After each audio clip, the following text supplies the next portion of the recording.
Let's move on to our science critic. See what he's got to say today.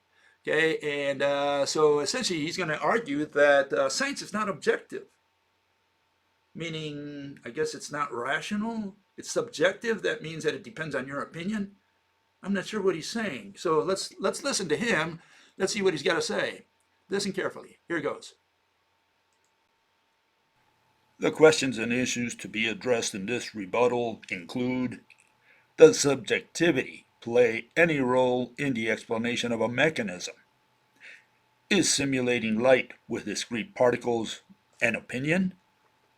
And is explaining gravity as warped spacetime a physical interpretation or a belief? Science can't really be objective.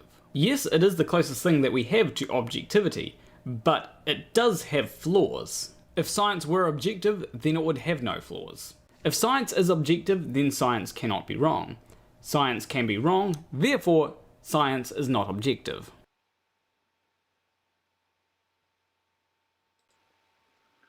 Okay, so he says science is not objective because science does have flaws.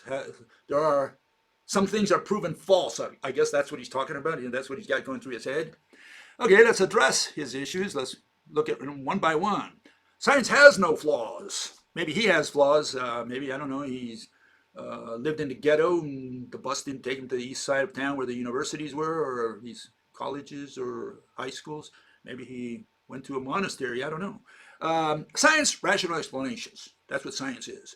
Physics, rational explanations of mechanisms, causes and mechanisms. That's what we're interested in physics. We want to know how gravity works. What causes gravity to work the way it does? Why does a pencil fall to the earth, to the ground, to the floor? And here, science is only science when it is fully comprehensible. Okay? So if it has flaws, maybe it's not comprehensible. We're not talking about wrong or right, which is an opinion. We're talking about, I give you an explanation of something, of a mechanism, of how a motor works. I don't know, or even of gravity. What causes a pencil to fall to the floor? Where's the flaw? I mean, one thing is that you don't believe that's the way it happened. We're not talking about that. We're talking about what is the mechanism. I explained to you a mechanism, say that all atoms of the pencil are stuck to every atom of the earth. That's why it falls down, because as the pencil gets closer to the earth, all the ropes come out of the single axis in which they were, and they fan out, and that's what brings it at faster and faster rate, because you have more what we call more effective ropes. Each one is acting independently. That's the point.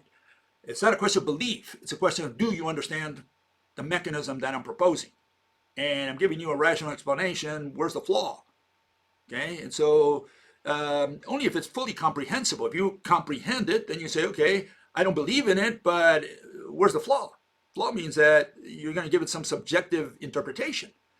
Religion has flaws. Why? Because religion is opinion, belief, knowledge, truth, fact, proof, conversion, recruiting, persuading, all that stuff is religion. We don't do that in science. So simulating light with particle, is that objective? Quantum mechanics simulates light with particles. They're not real particles, but let's assume they're real particles. Okay, so we have all these particles like they used to have in the 19th century, the ether. And these particles move straight, as Newton envisioned them.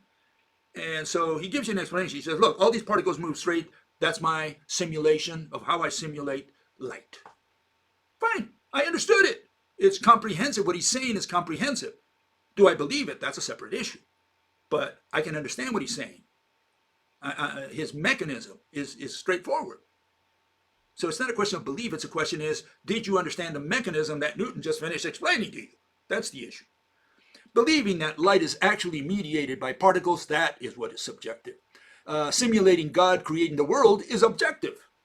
You get God and he moves his magic wand and he creates the universe. Okay, I see what's going through the guy's mind, the guy who's giving the presentation. He says, look, God did abracadabra, he did a magic trick, and suddenly he created the universe. I understand what he's saying. I may have problems with the mechanism of how we went from the Universal movie frame where God is there with nothing, and then the next frame, suddenly the universe appears. I may have a problem with that, He kind of violates the Planck time.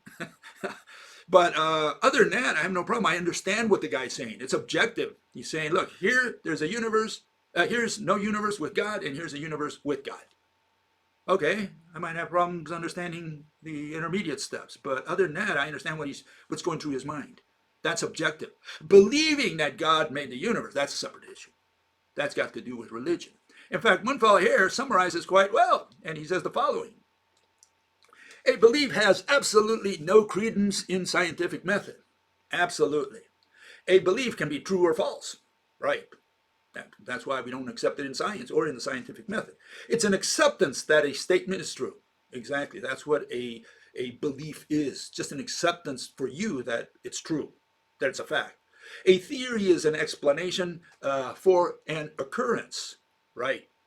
A theory may not be correct.